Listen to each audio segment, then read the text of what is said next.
You might think that Twitter looks too bright, especially when you're scrolling during nighttime. So in this video, I'm going to show you how to turn on Twitter dark mode. Without further ado, let's get started. Now just go ahead and open up our Twitter app right over here. And as you scroll through your newsfeed, you can click on your profile icon at the top left corner, and you should be able to see this little window right here.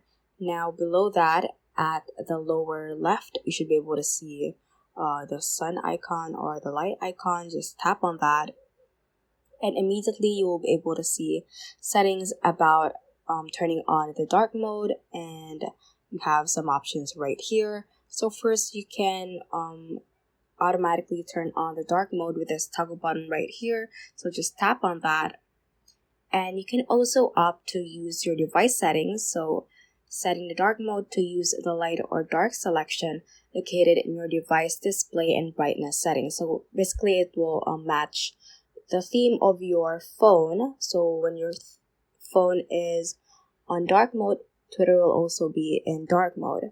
So you can toggle that on as well so that it will match with the settings on your phone.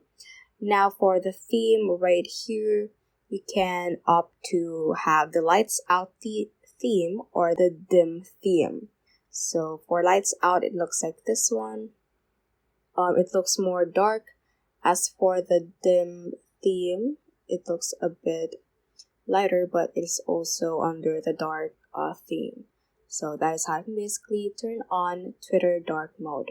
So that ends this tutorial. I hope this video helped you out. If it did, don't forget to like the video and subscribe to the channel. Feel free to comment any questions you may have as well. So that is all for today, and have a great day.